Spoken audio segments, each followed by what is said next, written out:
personajes, y eso significó que 4 personas que habían sido nominadas, es decir, no es que la Presidenta de la República estuviera pensando que podía nombrarlo, sino que había hecho el anuncio oficial de que había designado como subsecretario a tal persona.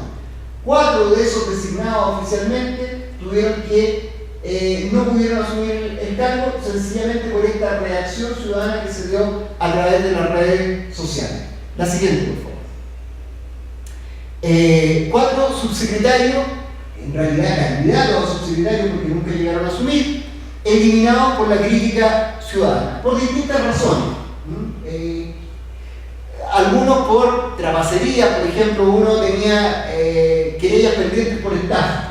No había sido condenado, pero tenía querellas pendientes por eso. A través de la crítica de los medios de comunicación y de la reacción de los ciudadanos por las redes, dijeron: no, eso es impresentable. ¿Cómo un tipo que tiene querellas por estafa y que puede ser culpable de estafa va a ser subsecretario, va a ser autoridad? Eso es imposible. Otro, un caso que ya fue más curioso, digamos, que en realidad son cosas más extrañas: alguien que había sido condenado judicialmente por acosar mujeres en el metro. Un subsecretario, el subsecretario de Gobiernos Nacionales, que había sido condenado por actividades impúdicas, llamémoslo así, en el metro de Santiago. Y que había ocurrido ya hace como 2 años, no tenía ninguna deuda con la justicia porque había sido condenado, pero finalmente había sido sobreseído, pero estaba el antecedente que había realizado esa conducta. Y por lo tanto la ciudadanía estimó que era imposible que un gobierno pudiera tener dentro de su gabinete a alguien con esas características. Casos más interesantes, creo yo, son los 2 siguientes. Una subsecretaria de Educación fue criticada y finalmente tuvo que abandonar la posibilidad de ejercer el cargo porque había cumplido funciones profesionales en negocios educacionales. Y resulta que uno de los planteamientos del programa de gobierno de Bachelet es terminar con el lucro en la educación. Desde el término de la dictadura en Chile se desarrolló un gran mercado de la educación que ha generado mucha ganancia para algunos, pero que ha generado niveles de educación bastante mediocres. Y por lo tanto, una de las grandes demandas que movilizaron a los estudiantes durante los últimos años ha sido una educación pública, gratuita y de calidad. Y por lo tanto, desde distintos ámbitos y varios dirigentes estudiantiles también lo plantearon, es imposible que alguien que haya estado ligado al negocio de la educación hoy día asuma un rol como autoridad de un gobierno que se plantea terminar con eso y avanzar hacia un sistema educacional público, gratuito y de calidad. Entonces había una incoherencia entre la trayectoria profesional, personal de esa persona y el cargo que se planteaba ocupar en función del programa político que se supone que tenía que cumplir. Bueno, y un último caso en el que me tocó tener alguna participación un poco más activa fue la crítica a la nominación de una hija de un militar acusado de haber realizado tortura durante la dictadura militar en mi país, que había sido nominada como subsecretaria de Defensa, como subsecretaria de Fuerzas Armadas. Entonces surgió también toda una crítica social a través de las redes sociales, diciendo: no, pues es imposible que alguien que fue hija del torturador tenga un rol como autoridad dentro de las Fuerzas Armadas. Y la respuesta que vino del gobierno entrante, del gobierno que iba a asumir, era: oiga, no, pero si la gente no tiene la culpa de ser hijo de otra persona. Ella fue hija, no fue la que hizo la tortura. Pero la réplica desde la ciudadanía, la siguiente por favor, a mí es un artículo que escribí precisamente sobre eso. Tenía que ver con que había una incompatibilidad de intereses en el ejercicio del cargo. ¿Por qué? Porque no era posible que alguien que era hija de un militar acusado de torturas tuviese un rol precisamente como subsecretaria de Fuerzas Armadas. ¿Por qué? Porque, por ejemplo, podían llegar a su conocimiento antecedentes que tuvieran relación con los delitos que había cometido su padre. Y por lo tanto, es factible que una hija procese esos antecedentes de buena forma, antecedentes que podrían significar la condena de su padre. Uno piensa que humanamente es muy difícil exigirle a alguien que procese esos antecedentes que podrían llegar a su poder como subsecretaria de Fuerzas Armadas, sin que su rol de hija prime sobre su rol como autoridad. Entonces fueron esos 4 casos de subsecretarios que nunca pudieron asumir y que nunca pudieron asumir fundamentalmente por la crítica ciudadana a través de las redes sociales. Todo esto se desarrollaba a través de las redes sociales. Los afectados muchas veces respondían por las redes sociales, los ataques iban a través de las redes sociales. Se daba una relación virtuosa entre medios de comunicación electrónicos. Por eso decimos que todo esto fue una crisis electrónica, porque fundamentalmente eran medios de comunicación electrónicos que recibían, que multiplicaban, que amplificaban la crítica que venía desde los ciudadanos a través de las redes sociales. Aquí se da una relación que se dio lo mismo en todo esto de los Wikileaks. Ustedes recuerdan entonces cómo un ciberactivista logra encontrar secretos de operaciones bancarias inescrupulosas o operaciones gubernamentales inescrupulosas y lo logra conocer a través de las redes sociales. Pero no eran las redes sociales solamente, sino que era una relación virtuosa, donde se publicaba en la página web de los Wikileaks, pero estaba ya programado que los grandes medios de comunicación, el New York Times, el Guardian, replicaran esas publicaciones en una página web.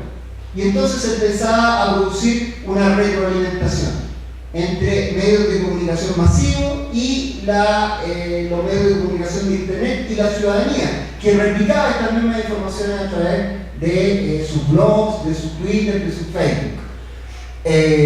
Entonces un involucramiento masivo de la ciudadanía, ya no la ciudadanía meramente espectadora, como era la ciudadanía de la primera generación de los medios masivos, de la ciudadanía de la televisión, de la ciudadanía de la radio, que simplemente se limitaba a escuchar lo que otros decían.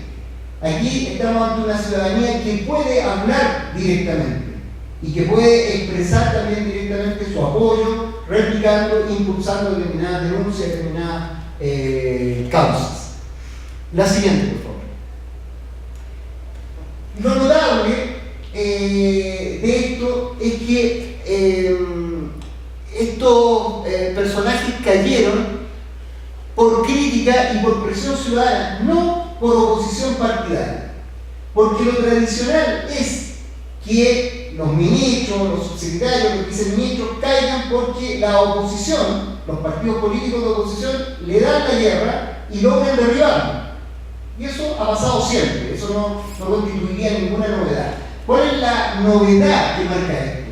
Que el derribo de estos candidatos a ser autoridades no lo realizaron los partidos políticos, sino que lo realizó la ciudadanía a través de las redes sociales. Por el contrario, la oposición política de derecha, no iba a hacer ninguna crítica en muchos de estos casos. El rol de la oposición partidaria, por el contrario, fue tratar de, paradójicamente, afirmar a esta autoridad. Porque de una u otra forma representaban lo más cercano a ellos, es decir, los partidos de derecha, ligados, que en su momento apoyaron la dictadura militar, por supuesto no tenían ningún cuestionamiento a que la hija de un militar torturador ocupara un cargo como autoridad política. No iba a venir de ahí la crítica, tampoco iba a venir la crítica desde las fuerzas de derecha que impulsaron el mercado de la educación a que una persona con intereses en el ámbito de la educación ejerciera un cargo como subsecretario de la misma área. Entonces, lo notable es que aquí la oposición partidaria no jugó ningún rol. y que el rol fue exclusivamente de la ciudadanía, organizaciones sociales, organizaciones de derechos humanos, y eso yo creo que marca una diferencia relevante. Eso creo que marca un cambio y nos abre las posibilidades de un involucramiento mucho más directo de la ciudadanía, nos muestra un camino promisorio. Esto, por supuesto, alguien puede con justicia preguntarse, bueno, pero esto igual son cosas medias de élite, porque no todo el mundo tiene Twitter y tiene Facebook. Sí, es cierto, todavía puede ser algo relativamente de élite, pero cada vez las tecnologías de la información y comunicación se masifican más. Chile es uno de los países que tiene mayor penetración de las tecnologías, pero el resto de los países latinoamericanos rápidamente están poniéndose a nivel y cada vez más tenemos ciudadanos con acceso a esta tecnología y por lo tanto con la posibilidad de usarlas también en la política. Entonces, creo yo que estos son fenómenos que han llegado para quedarse, y si uno es capaz de caracterizarlos, de conceptualizarlos y de darles un horizonte utópico, este horizonte del ejercicio de una democracia directa, bueno, entonces tienen una potencia muy distinta a que si simplemente lo vemos como, bueno, algo que ocurrió, pero que no forma parte de una tendencia gruesa que se está dando en nuestros países, que se está dando en Europa, que se está dando en Estados Unidos, que se está dando en muchas partes. Bueno, también en lugares donde no había forma democrática. Ustedes han seguido como todo el fenómeno de la primavera árabe, ¿no es cierto?, donde cayeron gobiernos autoritarios y donde el uso de las tecnologías de la información, del YouTube, del Facebook, fue fundamental para poder organizar a los manifestantes y poder cuestionar esa autoridad, poder movilizar a la ciudadanía al punto de derrocar a gobiernos que eran tremendamente fuertes. Entonces, las potencialidades que se abren son tremendas en la medida en que se logra conceptualizar como un fenómeno de largo alcance, un fenómeno que puede superar aquella crisis de las instituciones representativas que hoy día estamos viviendo, la crisis de las instituciones representativas que no se solucionaría solo por hacer un poco mejores a estas instituciones, sino que la crisis puede venir también por la superación de estas mismas instituciones, avanzando hacia las formas de democracia directa. La siguiente, por favor. Entonces, y para finalizar, compartir con ustedes esta reflexión, que vale la pena, efectivamente, reflexionar hacia cuál democracia avanzamos, hacia dónde están yendo las cosas y hacia dónde nosotros querríamos que fueran. Es decir, hacia dónde nosotros podemos intencionar que vayan. Las tecnologías de la información y de la comunicación son una herramienta potentísima que si nosotros logramos intencionarla hacia formas de democracia cada vez más completa, más integral, más directa, efectivamente podemos jugar un gran rol de superación de esta crisis de las instituciones representativas y avanzar hacia sociedades, como decía en las primeras láminas, sociedades en redes que son capaces de generar autogobierno en una medida cada vez más importante. Muchas gracias.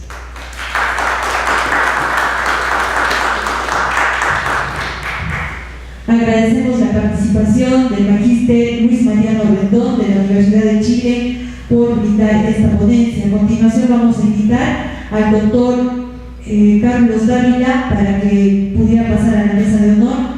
Él es nuestro segundo expositor. Al doctor Luis Mariano Rendón le invitamos a que pueda pegar la mesa.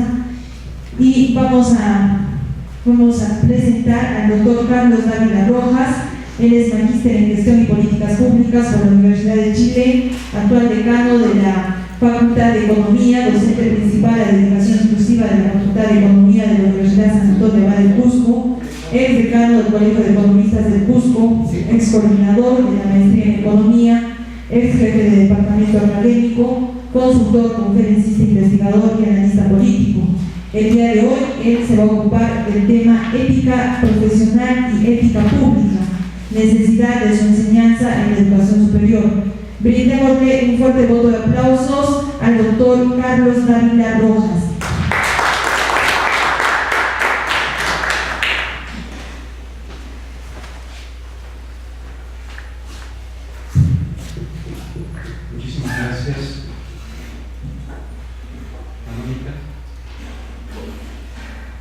a través de ella mi gratitud a los organizadores de este evento. Mi participación básicamente va a ser en el área temática de régimen de servicio civil y ética pública.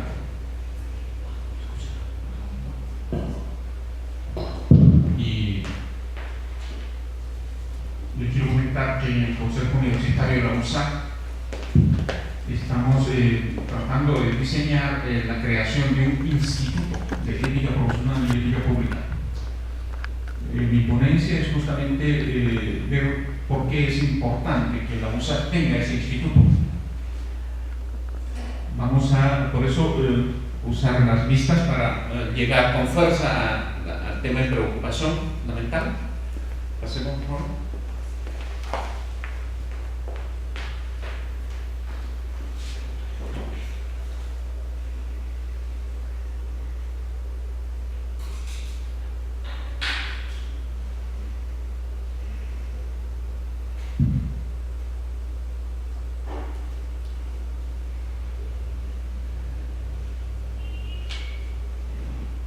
A ver, un concepto integral de la educación es de que no solo debe dar la educación, no solo debe formar en actitudes, conocimientos, destrezas para ejercer un dominio, una profesión.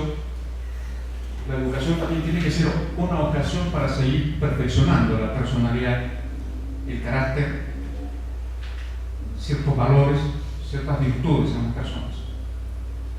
Y entonces una comprensión integral de la educación va a ser esta, ¿no? De enseñanza y también comportamiento. ¿Pasamos?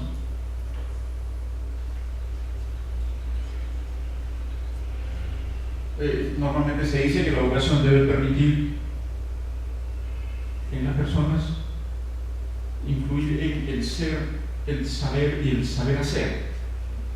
Si utilizamos algunos esquemas que tenemos disponibles en bibliografía, algo que puede ayudar es justamente una combinación de cosas que se pueden lograr con la educación y reconociendo que si la educación es integral, por lo tanto hay beneficios privados y sociales. Los beneficios privados de la educación son los que internalizan quienes invierten en educación y quienes esperan mayores cualidades de sus trabajadores, se podría decir en cualquier nivel, ¿no? Profesionales, directivos, etc. En la persona, de manera concreta, estar bien educado significa tener alta rentabilidad, productividad, capacidad de producir más y mejor, y en una economía del mercado eso paga, ¿no? Eso cuenta, porque quien más y mejor produce gana más, enfrenta mejores salarios, por un lado. Los empresarios también se benefician de buenos profesionales, buenos técnicos, eso en función de que son resultados de una buena educación. Los beneficios sociales son básicamente las externalidades que permite la gente educada, o la educación a través de la internalización de este proceso, este servicio a la gente. Cuando hay una buena educación, funciona la democracia, funciona la convivencia. Y eso significa, por lo tanto, sociedades más abiertas, más viables, más gobernables, más democráticas. Y esos son valores a los que hay que seguir contribuyendo, a los que hay que seguir fortaleciendo. Y la educación y sus procesos y su institucionalización juegan un rol muy, muy importante en ello. Pasamos.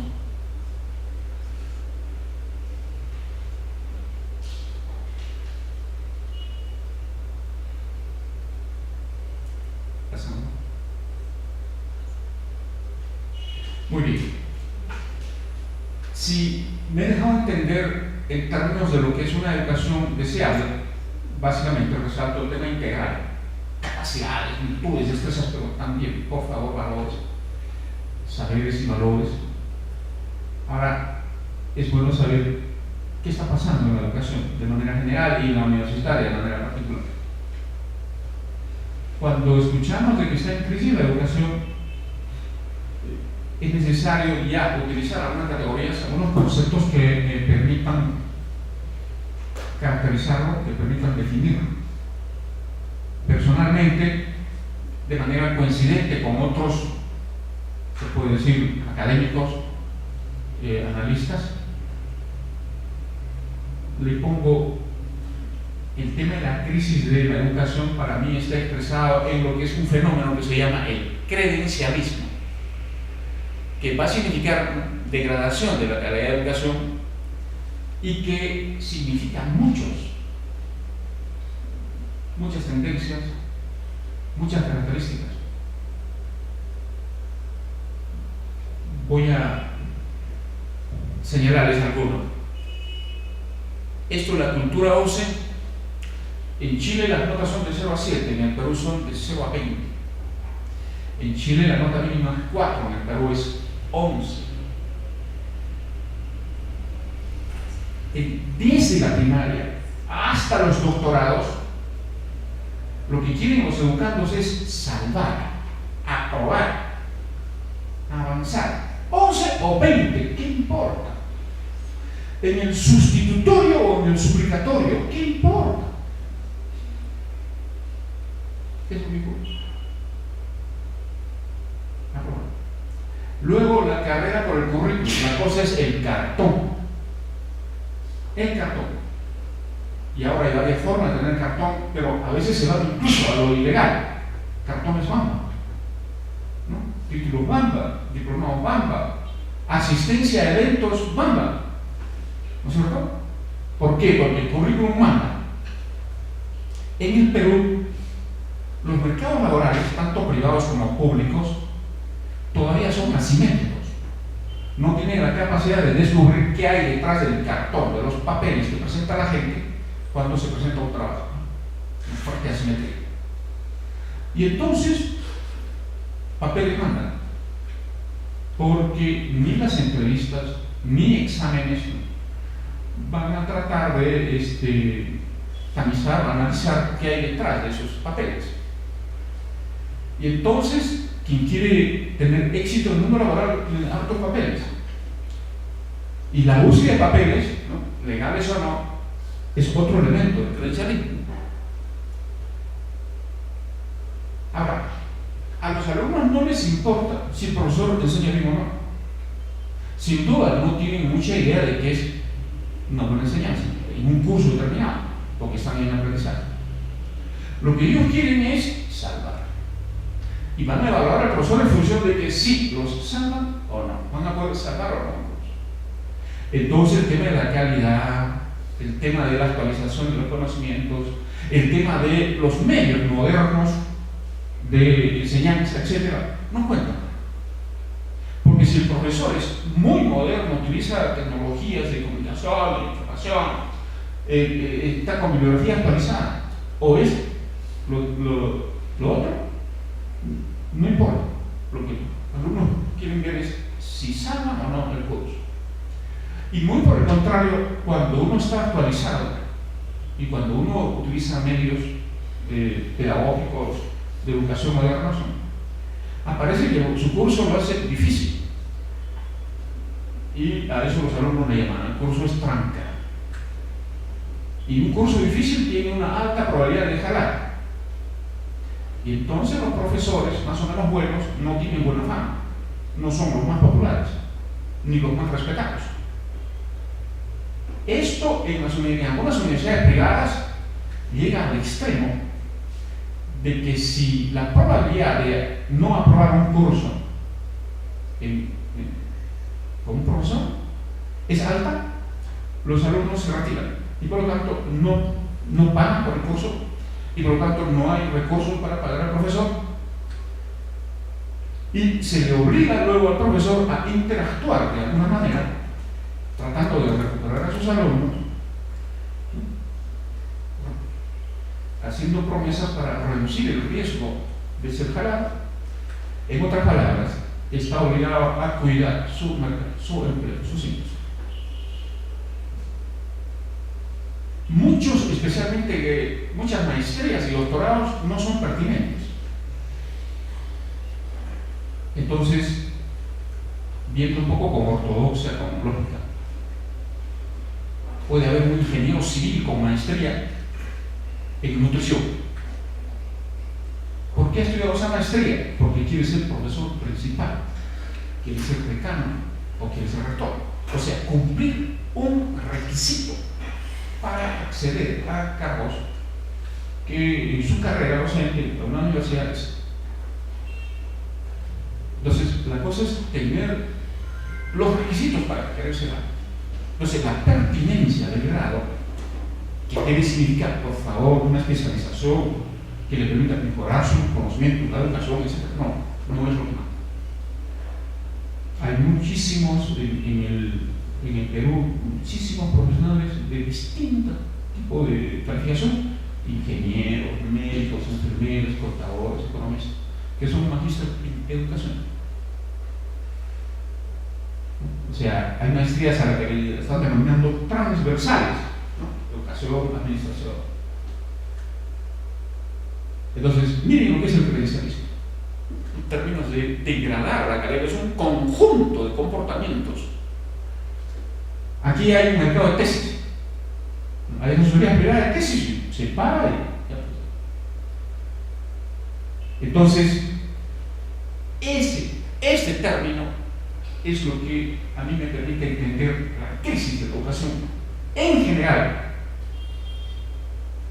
El chiquito de primaria lo que quiere es aprobar, y sus papás están atrás de que aprueben. En la secundaria igual, en los institutos igual, no sé. Ese es el crisis. Y el otro tema que preocupa es de que en gran parte de nuestro sistema universitario y del sistema educativo, respecto a la visión integral de la educación, de que es, por favor, saberes y valores, solo entran en saberes, pero en condiciones de degradación, de saber. No se enseñan valores. En el caso de la U corresponde la ética profesional. Y como también muchos van a estar en el Estado, corresponde formarse en ética pública. Entonces, este defecto que tiene nuestro sistema es lo que tenemos que ver como nosotros. Tenemos que atacar. ¿Pasamos?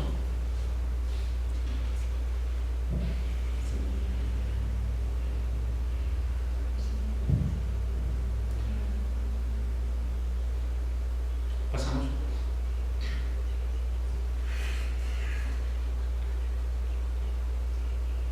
Vamos a ver, ¿qué alternativas? Hoy, la única forma de resolver, de atacar, de acabar con el credencialismo es iniciar procesos de acreditación. Muy poco se habla, se conoce en el Perú ese término. De manera obligatoria, hace 2 años atrás, el Estado sacó una norma para que las facultades de medicina y educación se acrediten y tienen plazos. Y se ha tratado de apoyarlo con recursos. Y están muy lentos. Bastante han avanzado los de medicina. Muchos tienen cierta acreditación y avanzado. En educación, muy lento. Y el resto de carreras profesionales lo está haciendo por convicción, por algún liderazgo que hay, puede haber algún decano, etc. Y es un proceso desigual entre una carrera y otra, entre una universidad y otra. Entonces, el credencialismo solo puede ser compatible con la acreditación. Y recuperar el carácter integral significa, por favor, que tú básicamente has entrado en una universidad, enseñar ética profesional, ética pública, que es algo que voy a un poco explicar mejor, para luego comentarles de que estamos diseñando la creación de un posible instituto para eso. ¿Pasamos?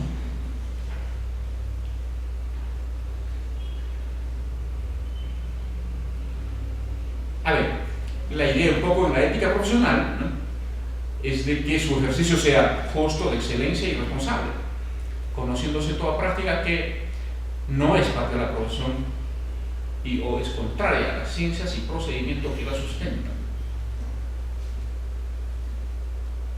si de manera general la ética es, por favor, hacer las cosas bien, las cosas correctas, ¿qué significa un desempeño correcto y bueno en una profesión? Básicamente, de la bibliografía que existe, se resaltan dos temas, ¿no? Uno es la excelencia, la calidad en el desempeño profesional.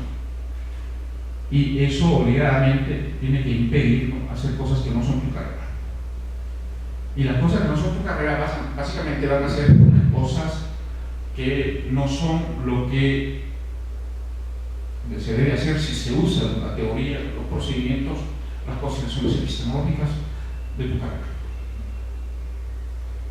Entonces, algunos ejemplos de falta a la ética profesional.